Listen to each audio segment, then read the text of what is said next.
ಇಲ್ಲ ಭಾಷಣ ಮಾಡಕ್ ಬಿಡ್ರಿ, ಅದು BRP ಹಿಂದ್ಗಡೆ ಮಾಡೋಣತ್ತ.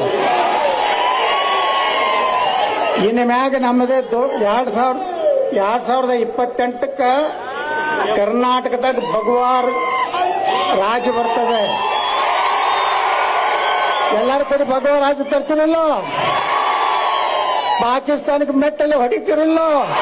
ಹಾಯ್ ಹಲೋ ನಮಸ್ತೆ, ನಾನು ರಾಜು ಅಷ್ಟೇ. ನೀವು ನೋಡ್ತಿದ್ದೀರಾ centre point Kannada YouTube channel. Yatnal ಅವರು ಇದೀಗ ಸ್ವಲ್ಪ ಸೀರಿಯಸ್ ಆದಂತೆ ಕಂಡು ಬರ್ತಾ ಇದೆ. ಯಾಕಂದ್ರೆ ಇಲ್ಲಿಯ ತನಕ ತನ್ನ ಬೆಂಬಲಕ್ಕೆ ತನ್ನ ರೆಬಲ್ ಟೀಮ್ನವರು ಇದ್ರು. ರೆಬಲ್ ಟೀಮ್ನವರು ವಿಜಯೇಂದ್ರ ಅವರ ವಿರುದ್ಧವಾಗಿ ಮಾತನಾಡ್ತಾ ಇದ್ರು. ಜೊತೆಗೆ ತಾನು ವಿಜಯೇಂದ್ರ ಅವರ ವಿರುದ್ಧ ಮಾತನಾಡ್ತಾ ಇದ್ದೀನಿ. ಹಾಗಾಗಿ ನಮ್ಮಿಬ್ಬರ ಮನಸ್ಥಿತಿ ಒಂದೇ ರೀತಿ ಇರುತ್ತೆ ಅನ್ನೋ ಕಾರಣಕ್ಕಾಗಿ ಯತ್ನಾಳ್ ಅವರು ರೆಬಲ್ ಟೀಮ್ನವ್ರನ್ನ ನಂಬಿದ್ರು. ಯಾವಾಗ ಯತ್ನಾಳ್ ಅವರನ್ನ ಬಿಜೆಪಿ ಪಕ್ಷ 6 ವರ್ಷಗಳ ಕಾಲ ಉಚ್ಚಾಟನೆ ಮಾಡ್ತಲ್ಲ, ಆಗ ಯತ್ನಾಳ್ ಅವರು ಸ್ವಲ್ಪ ಸೀರಿಯಸ್ ಆದ್ರು. ಯಾಕಂದ್ರೆ ಅವರಿಗೆ ವಿಜಯೇಂದ್ರ ಮತ್ತು ಯಡಿಯೂರಪ್ಪನವರ ಮೇಲೆ ಇದ್ದ ಸಿಟ್ಟಿಗಿಂತ ಇದೀಗ ರೆಬಲ್ ಟೀಮ್ನ ಮೇಲೆ ಸಿಟ್ಟು ಜಾಸ್ತಿ ಆಗಿದೆ. ಜೊತೆಗೆ ರೆಬೆಲ್ ಟೀಮ್ನವರು ಕೂಡ ಯತ್ನಾಳ್ ಅವರು ಉಚ್ಚಾಟನೆ ಆದ ನಂತರ ಅವರು ಒಬ್ಬೊಬ್ಬರು ಕೊಡ್ತಾ ಇದ್ದಂಥ ಒಂದು ಸ್ಟೇಟ್ಮೆಂಟ್ ಇದೆಯಲ್ಲ, ಅದು ಕೂಡ ಯತ್ನಾಳ್ ಅವರ ಕಿವಿಗೆ ಬಿದ್ದಿದೆ. ಅದರಲ್ಲೂ ಮುಖ್ಯವಾಗಿ ಚಿಕ್ಕಬಳ್ಳಾಪುರದ MP ಆಗಿರುವಂಥ ಡಾಕ್ಟರ್ ಕೆ ಸುಧಾಕರ್ ಅವರು ಕೂಡ ಯಾವಾಗ ಯತ್ನಾಳ್ ಅವರು ಉಚ್ಚಾಟನೆಗಿಂತ ಮೊದಲು ವಿಜಯೇಂದ್ರ ಅವರಿಗೆ ಬಾಯಿಗೆ ಬಂದಂಗೆ ಮಾತಾಡಿದ್ರು. ಜೊತೆಗೆ ರಾಜ್ಯಾಧ್ಯಕ್ಷ ಎನ್ನುವ ಪರಿವೂ ಕೂಡ ಇಳಿದಿದೆ. ವಿಜಯೇಂದ್ರ ಅವರಿಗೆ ಏಕವಚನದಲ್ಲಿ ಮಾತಾಡಿದ್ರು, ರಮೇಶ್ ಜಾರಕಿಹೊಳಿ ಮಾತಾಡಿದ್ರು, ಪ್ರತಾಪ್ ಸಿಂಹ ಅವರು ಕೂಡ ಇಂಡೈರೆಕ್ಟ್ಲಿ ಕೂಡ ವಿಜಯೇಂದ್ರ ಅವರು ವಿರುದ್ಧವಾಗಿ ಮಾತನಾಡಿದ್ರು, ಸಿದ್ದೇಶ್ವರ ಮಾತಾಡಿದ್ರು, BP ಹರೀಶ್ ಅವರು ಮಾತಾಡಿದ್ರು, ಕುಮಾರ್ ಬಂಗಾರಪ್ಪ ಕೂಡ ಮಾತನಾಡಿದ್ರು.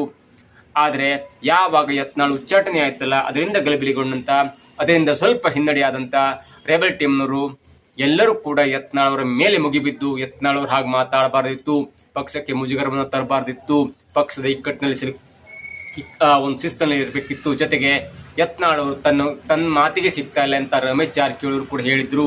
ಇವೆಲ್ಲವೂ ಕೂಡ ಯತ್ನಾಳ್ ಅವರಿಗೆ ಕಿವಿ ಬಿದ್ದಿತ್ತು. ಜೊತೆಗೆ ಕೆಲವೊಂದು ಟೈಮಿಗಾಗಿ ಯತ್ನಾಳ್ ಅವರು ಕಾದು ಕೂತಿದ್ರು. ಆದರೆ ನಿನ್ನೆ ನಡೆದಂಥ ಒಂದು ದೊಡ್ಡ ಸಮಾವೇಶದಲ್ಲಿ ಸಾವಿರಾರು ಜನರ ಸಮ್ಮುಖದಲ್ಲಿ ಯಾವಾಗ ಕಾರ್ಯಕರ್ತರು BRP ಎನ್ನುವ ಕೂಗನ್ನು ಹೇಳಿದ್ರಲ್ಲ, ಆಗ ಯತ್ನಾಳ್ ಅವರು ಒಂದು ಸ್ಟೆಪ್ಪನ್ನು ಮುಂದೆ ಹೋಗಿ BRPಯ ಪಕ್ಷದ ಒಂದು ಘೋಷಣೆಯ ಮಾಡುವ ಮೂಲಕ ಪರೋಕ್ಷವಾಗಿ 2028ಕ್ಕೆ ನಮ್ಮ BRP ಪಕ್ಷ ಚುನಾವಣೆಗೆ ನಿಲ್ಲತ್ತೆ, ತಾನೇ ವಿಜಯಪುರ ನಗರದಿಂದ ಮತ್ತೆ ಚುನಾವಣೆಗೆ ನಿಲ್ತೇನೆ, ಆಗ ಭಗವದ್ ಧ್ವಜ ಚಿಹ್ನೆಯ ಮುಖಾಂತರ ನಾನು ಗೆದ್ದು ಬರ್ತೇನೆ, ನಮ್ಮ ಪಕ್ಷದ ಆ ಕಾರ್ಯಕರ್ತರು ಅವರಿಗೆ ಟಿಕೆಟ್ ಕೊಟ್ಟಾಗ ಅವರು ಕೂಡ ಗೆದ್ದು ಬರ್ತಾರೆ ಎನ್ನುವ ಆತ್ಮವಿಶ್ವಾಸದ ಒಂದು ನುಡಿಗಳನ್ನ ಆಡಿದ್ದನ್ನು ನೋಡಿದ್ರೆ, ಬಸವಣ್ಣನವರ ಜಯಂತಿಯೊಂದು ಯತ್ನಾಳ್ ಅವರು ಒಂದು ದೊಡ್ಡ ಘೋಷಣೆಯನ್ನು ಮಾಡಿಬಿಟ್ರು. ಈ ಘೋಷಣೆ ಮಾಡೋದ್ರ ಮುಖಾಂತರ ಮೂರು ಟೀಮ್ಗೆ ಸ್ವಲ್ಪ ಶಾಕನ್ನು ಕೊಟ್ಟರು.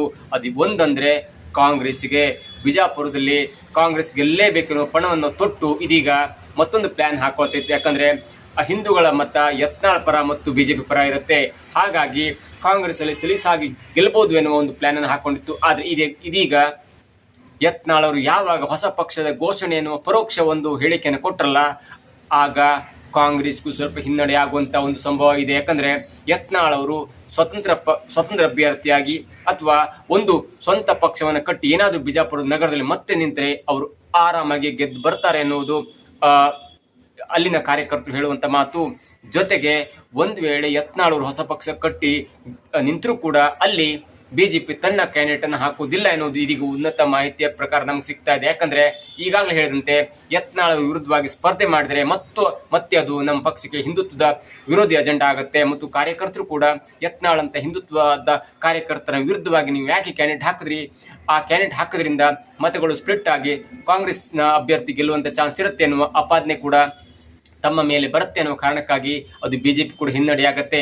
ಅವೆಲ್ಲ ಕಾರಣವನ್ನ ಅಳೆದು ತೂಗಿ ನೋಡ್ತಾ ಇರುವಂತ BJP ಕೂಡ ಒಂದು ವೇಳೆ ಯತ್ನಾಳ್ ಅವರು ಬಿಜಾಪುರ ನಗರದಿಂದ ಸ್ವತಂತ್ರ ಅಭ್ಯರ್ಥಿಯಾಗಿ ಅಥವಾ BRP ಪಕ್ಷವನ್ನು ಕಟ್ಟಿ ನಿಂತುಬಿಟ್ರೆ ಅವರ ವಿರುದ್ಧ BJP ಕ್ಯಾಂಡಿಡೇಟ್ ಹಾಕುವುದಿಲ್ಲ ಅನ್ನೋದು ಇದೀಗ ಸಿಕ್ಕಂತ ಮಾಹಿತಿಯಾಗಿದೆ. ಹಾಗಾಗಿ ಒಂದೇ ಕಲ್ಲಿನಿಂದ ಒಂದ್ ಕಡೆ ಕಾಂಗ್ರೆಸ್ ಅನ್ನು ಹೊಡೆದಂಗಾಯ್ತು, ಮತ್ತೊಂದು ಕಲ್ಲಿನಿಂದ BJP ಹೊಡೆದಂಗಾಯ್ತು. ಜೊತೆಗೆ ಮತ್ತೊಂದು ಕಲ್ಲಿದೆಯಲ್ಲ, ಆ ಕಲ್ಲಿನಿಂದ ರೆಬಲ್ ಟೀಮ್ನ ಮಟಾಶ್ ಮಾಡ್ದಂಗಾಯ್ತು ಎನ್ನುವ ಕಾರಣದಿಂದಾಗಿ ಯತ್ನಾಳ್ ಅವರು ಇದೀಗ ಸೀರಿಯಸ್ ತಗೊಂಡಿದ್ದಾರೆ.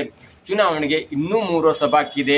ಆ ನಿಟ್ಟಿನಲ್ಲಿ ಹಿಂದುತ್ವದ ಒಂದು ಅಜೆಂಡಾ ಮುಖಾಂತರ, ಹಿಂದುತ್ವವೇ ನಮ್ಮ ಧರ್ಮ ಎನ್ನುವ ಮುಖಾಂತರ, ಹಿಂದುತ್ವ ವಿರುದ್ಧ ಯಾರು ಮಾತಾಡಿದ್ರು ಕೂಡ ಅವರನ್ನ ಸಾರಾಸಗಟಾಗಿ ಬೈಯೋದ್ರ ಮುಖಾಂತರ, ಅದರಲ್ಲಿ ಮೇನ್ಲಿ ಪಾಕಿಸ್ತಾನವನ್ನು ಪದೇ ಪದೇ ಕೆದಕಿ ಪಾಕಿಸ್ತಾನವನ್ನು ಹೀಯಾಳಿಸುವ ಮುಖಾಂತರ ಪಾಕಿಸ್ತಾನದ ಈ ಕೆಲವೊಬ್ಬರು ಬಕೆಟ್ ಹಿಡಿತಾರಲ್ಲ ಪಾಕಿಸ್ತಾನದ ಪರವಾಗಿ ಅವರನ್ನ ನೇರವಾಗಿ ಟಾಂಗ್ ಕೊಡುವ ಮುಖಾಂತರ ಹಿಂದೂ ಕಾರ್ಯಕರ್ತರ ಮತವನ್ನ ಬಿಜಾಪುರ ನಗರ ಮತ್ತು ಇಡೀ ಕರ್ನಾಟಕದಾದ್ಯಂತ ಹಿಂದೂ ಹುಲಿ ಅಂದ್ರೆ ಹಿಂದುತ್ವದ ಕಟ್ಟಾಳು ಅಂದ್ರೆ ಅದು ಬಸವನಗೌಡ ಪಾಟೀಲ್ ಯತ್ನಾಳ್ ಅವರು ಎನ್ನುವ ಮಟ್ಟಿಗೆ ಇದೀಗ ಯತ್ನಾಳ್ ಅವರು ತಮ್ಮ ಜನಪ್ರಿಯತೆಯನ್ನು ಹೆಚ್ಚಿಕೊಳ್ತಾ ಇದ್ದಾರೆ. ಇಲ್ಲಿ ಒಂದು ಮಾತು ಗಮನಿಸಬೇಕಂದ್ರೆ ನೋಡಿ, ಹಿಂದುತ್ವದ ಕಾರ್ಯಕರ್ತರು ಹಿಂದುತ್ವ ಕಟ್ಟಾಳು ಅಂದ್ರೆ ಇಲ್ಲಿ 3-4 ಜನ ಬರ್ತಾರೆ. ಅದು ಯಾರಂದ್ರೆ ಒಬ್ರು ಮೊದಲಿಗರಾಗಿ ಅನಂತಕುಮಾರ್ ಹೆಗಡೆ ಅವರು 5-6 ಬಾರಿ ಉತ್ತರ ಕನ್ನಡ ಜಿಲ್ಲೆಯಲ್ಲಿ ಗೆದ್ದು ಬಂದಂತವರು. ಅವರು ಬಿಜೆಪಿಯ ಟಿಕೆಟ್ ಅನ್ನು ಗೆದ್ದು ಬಂದ್ರು ಕೂಡ ಅವರಿಗೊಂದು ಅಜೆಂಡಾ ಇತ್ತು. ಚುನಾವಣೆಯಲ್ಲಿ ಒಂದೇ ₹1 ಖರ್ಚು ಮಾಡದೆ ಗೆದ್ದು ಬರ್ತಾ ಇದ್ದಂತ ಒಬ್ಬ ವ್ಯಕ್ತಿ ಅಂದ್ರೆ ಅದು ಈಗಿನ ಕಾಲದಲ್ಲಿ ಅನಂತಕುಮಾರ್ ಹೆಗಡೆ ಅವರು. ಹಾಗಾಗಿ ಅವರು ಕೂಡ ಹಿಂದುತ್ವದ ಕರ್ಮಠ ಕಟ್ಟರ್ ಅಭಿಮಾನಿಯಾಗಿರ್ತಾರೆ ಮತ್ತು ಹಿಂದುತ್ವದ ಒಬ್ಬ ಕಾರ್ಯಕರ್ತನಾಗಿರ್ತಾರೆ. ಆದರೆ ಕೆಲ ಬೆಳವಣಿಗೆಗಳ ನಂತರ ಅವರು ಕೂಡ ಚುನಾವಣೆಯನ್ನು ಹಿಂಸರಿದ್ರು. ಜೊತೆಗೆ ಈಗಿನ ರಾಜಕೀಯ ನಮ್ಗೆ ಸರಿ ಬರುವುದಿಲ್ಲ ಎನ್ನುವ ಕಾರಣಕ್ಕಾಗಿ ಯಾರ ವಿರುದ್ಧವೂ ಕೂಡ ಏನೂ ಹೇಳಿಕೆ ಕೊಡದೆ ಕದಂಬ ಎನ್ನುವ ಒಂದು ಕ್ಯಾನ್ಸರ್ ಹಾಸ್ಪಿಟಲ್ನ ಅಥವಾ ಕ್ಯಾನ್ಸರ್ ರೋಗಿಗಳಿಗೆ ಗುಣಮುಖವಾಗುವಂಥ ಒಂದು ಪ್ರಯತ್ನಕ್ಕೆ ಅವರು ಕೈ ಹಾಕಿದ್ದಾರೆ. ಅದು ಉದ್ಯಮವೂ ಆಗ್ಬೋದು ಮತ್ತು ರಾಜಕಾರಣವೂ ಆಗ್ಬೋದು. ಅದಾದ ನಂತರ ಈಶ್ವರಪ್ಪನವರು ಕೂಡ ಹಿಂದುತ್ವದ ದೊಡ್ಡ ಅಭಿಮಾನಿಯಾಗಿದ್ದರು ಮತ್ತು ಹಿಂದುತ್ವದ ಪ್ರತಿವಾದಕರಾಗಿದ್ದರು. ಅವರನ್ನು ಕೂಡ ಮೂಲೆಗುಂಪು ಮಾಡಲಾಯಿತು. ಅದಾದ ನಂತರ ಪ್ರತಾಪ್ ಸಿಂಹ ಅವರು ಬಾಯಿಗೆ ಬಂದಂಗೆ ಮುಸ್ಲಿಮರನ್ನ ಬೈತಾ ಇದ್ರು. ಜೊತೆಗೆ ಅತ್ಯಂತ ಅಚ್ಚುಕಟ್ಟಿನಿಂದಾಗಿ ತಮ್ಮ ಕ್ಷೇತ್ರಗಳಿಗೆ ಡೆವಲಪ್ಮೆಂಟ್ ಕೂಡ ಮಾಡ್ತಾ ಇದ್ರು. ಆದರೆ ಒಂದೇ ಒಂದು ಹಿಂದುತ್ವದ ಕಾರ್ಯಕರ್ತರು ಹಿಂದುತ್ವದ ಕಟ್ಟಾಳುಗಳು ಅಂದ್ರೆ ಅದು 3 ಜನ ಬರ್ತಾರೆ. ಒಂದು ಪ್ರಮೋದ್ ಮುತಾಲಿಕ್ ಅವರು ಬರ್ತಾರೆ, ಜೊತೆಗೆ ಯತ್ನಾಳ್ ಅವರು ಬರ್ತಾರೆ, ಜೊತೆಗೆ ಅನಂತಕುಮಾರ್ ಹೆಗಡೆ ಅವರು ಬರ್ತಾರೆ. ಅದಾದ ನಂತರ ನಾವು ಮಾಸ್ ಲೀಡರ್ಗಳನ್ನ ನೋಡ್ಲಿಕ್ಕೆ ಹೋದ್ರೆ ಒಂದ್ ಕಡೆ ಸಿದ್ದರಾಮಯ್ಯನವರು ಅಹಿಂದ ಮತವನ್ನ ಸೆಳೆದುಕೊಳ್ಳುವ ನಿಟ್ಟಿನಲ್ಲಿ ಮತ್ತು ಎಲ್ಲರಿಗೂ ಸಾಮಾಜಿಕ ನ್ಯಾಯವನ್ನು ಕೊಡಿಸುವ ನಿಟ್ಟಿನಲ್ಲಿ ಅವರು ಮಾಸ್ ಲೀಡರ್ ಆಗಿ ಬೆಳೆದ್ರೆ, ಮತ್ತೊಬ್ಬ ನಾಯಕ ಅಂದ್ರೆ ಅದು ಯಡಿಯೂರಪ್ಪನವರು ಕೂಡ ಮಾಸ್ ಲೀಡರ್ ಆಗಿ ಬೆಳೆದ್ರು ಕೂಡ ಅವರು ಯಾವುದೇ ಜಾತಿಗೆ ಜೋತ್ ಬಿದ್ದವರಲ್ಲ. ಅವರು ಲಿಂಗಾಯತ ಮುಖಂಡರಾದ್ರೂ ಕೂಡ ಹಿಂದೂ ಮುಸ್ಲಿಂ ಕ್ರೈಸ್ತ ಜೈನ ಎನ್ನುವ ಭೇದ ಭಾವವನ್ನು ಮಾಡಿದವರೆಲ್ಲ. ಆದರೆ ಈಗಿನ ಕಾರ್ಯಕರ್ತರಲ್ಲಿ ಹಿಂದುತ್ವದ ಯಾರಾದರೂ ಪ್ರತಿಪಾದಕರಿದ್ದಾರೆ, ಹಿಂದುತ್ವದ ಕಟ್ಟಾಳುಗಳು ಯಾರಾದರೂ ಇದ್ದಾರೆ ಅಂದ್ರೆ ಅದು 3 ಜನ ಬರ್ತಾರೆ. ಒಂದು ಅನಂತಕುಮಾರ್ ಹೆಗಡೆ, 2ನೇದಾಗಿ ಯತ್ನಾಳ್, 3ನೇದಾಗಿ ಪ್ರಮೋದ್ ಮುತಾಲಿಕ್ ಅವರು. ಹಾಗಾಗಿ ಒಂದ್ ವೇಳೆ ಯತ್ನಾಳ್ ಅವರನ್ನ ಬಿಜೆಪಿಯಿಂದ ದೂರ ಸರಿದ್ರು ಕೂಡ ಯತ್ನಾಳ್ ಅವರಿಗೆ ಹಿಂದುತ್ವದ ಓಟ್ ಇದೆಯಲ್ಲ ಅದು ಸ್ವಲ್ಪ ಹೋದ್ರೂ ಬಿದ್ದೇ ಬೀಳುತ್ತೆ ಎನ್ನುವ ಲೆಕ್ಕಾಚಾರ ಈಗಿದೆ. ಆದರೆ ಮುಂದೆ ಇದನ್ನ ಯಾವ ರೀತಿಯಾಗಿ ಮತಗಳನ್ನಾಗಿ ಕನ್ವರ್ಟ್ ಮಾಡ್ತಾರೆ ಯತ್ನಾಳ್ ಅವರು, ಅದು ಯತ್ನಾಳ್ ಅವರ ಕೆಪಾಸಿಟಿ ಮೇಲೆ ನಿಂತ್ಕೊಂಡಿದೆ. ಏನೇ ಆಗಲಿ ಚುನಾವಣೆಗೆ 3 ವರ್ಷ ಬಾಕಿ ಇದೆ. ಈಗಾಗಲೇ 3 ವರ್ಷದ ಇರುವಾಗಲೇ ಯತ್ನಾಳ್ ಅವರು ಒಂದು ದೊಡ್ಡ ಘೋಷಣೆಯನ್ನ ಮಾಡಿದ್ದಾರೆ. ಅದು ಪರೋಕ್ಷವಾಗಿ ತಾನು ಪಕ್ಷ ಕಟ್ತೇನೆ, ಅದರ ಚಿಹ್ನೆ ಕೂಡ ಭಗವದ್ ಧ್ವಜದ ಒಂದು ಚಿಹ್ನೆಯಾಗಿರುತ್ತೆ ಎನ್ನುವ ಒಂದು ಹೇಳಿಕೆಯನ್ನು ನೀಡಿದ್ದಾರೆ. ಆದರೆ ಯತ್ನಾಳ್ ಅವರು ಪಕ್ಷ ಕಟ್ಟಿದ ನಂತರ ಅವರು ಒಂದು ಚಿಹ್ನೆಯನ್ನು ಕೊಟ್ಟ ನಂತರ ಅವರಿಗೆ ಭಗವದ್ ಧ್ವಜದ ಚಿಹ್ನೆ ಸಿಗುತ್ತಾ ಎಲ್ಲವೂ ಕಾದು ನೋಡಬೇಕಾಗಿದೆ. ಏನೇ ಆಗಲಿ ಯತ್ನಾಳ್ ಅವರಿಗೆ ಈಗ ಹುಮ್ಮಸ್ಸಿದೆ, ಆದರೆ ಬರುವ 3 ವರ್ಷ ತನಕ ಆ ಹುಮ್ಮಸ್ ಹಾಗೆ ಇರುತ್ತಾ.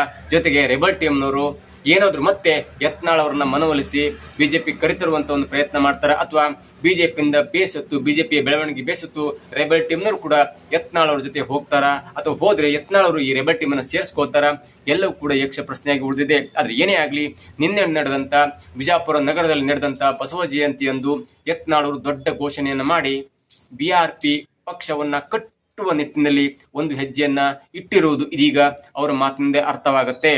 ಏನೇ ಆಗಲಿ ಯತ್ನಾಳ್ ಅವರ ಕಾರ್ಯಕರ್ತರಿಗೆ ಯತ್ನಾಳ್ ಅವರು ಏನೇ ಮಾಡಿದ್ರೂ ಕೂಡ ಅದು ಖುಷಿಯ ವಿಚಾರವೇ. ಜೊತೆಗೆ ಯತ್ನಾಳ್ ಅವರು ಕೂಡ ಪಕ್ಷ ಕಟ್ಟಿ ಕೆಲವೊಂದು ಸೀಟನ್ನು ಆದರೂ ಗೆದ್ದು ಕಾಂಗ್ರೆಸ್ ಮತ್ತು ಬಿಜೆಪಿಗೆ ಸಡ್ಡು ಹೊಡೆಯಬೇಕೆನ್ನುವುದು ಅವರ ಕಾರ್ಯಕರ್ತರ ಅಭಿಪ್ರಾಯವಾಗಿದೆ. ಇವೆಲ್ಲವನ್ನು ನೋಡ್ತಾ ಇದ್ರೆ 3 ವರ್ಷಗಳ ಮುಂಚೆಯೇ ಯತ್ನಾಳ್ ಅವರು ಮತ್ತೆ ರಾಜಕೀಯದಿಂದ ರೆಬಲ್ ಆಗಿ ಸಿಡಿದು ಬಿಜೆಪಿಗೆ ಸಡ್ಡು ಹೊಡೆಯುವಂತ ಎಲ್ಲ ಲಕ್ಷಣಗಳು ಕೂಡ ಕಂಡು ಬರ್ತಾ ಇದೆ. ಆದರೆ ಈ ನಿಟ್ಟಿನಲ್ಲಿ ಹಿಂದುತ್ವದ ಓಟ್ ಒಡೆದು ಬಿಜೆಪಿಗೆ ಎಷ್ಟು ನಷ್ಟವಾಗುತ್ತೆ ಅನ್ನೋದನ್ನು ಕೂಡ ಕಾದು ನೋಡಬೇಕಾಗಿದೆ. ಇದಾಗಿತ್ತು ಇವತ್ತಿನ ವಿಶೇಷ. ನೋಡ್ತಾ ಇರಿ centre point Kannada YouTube channel.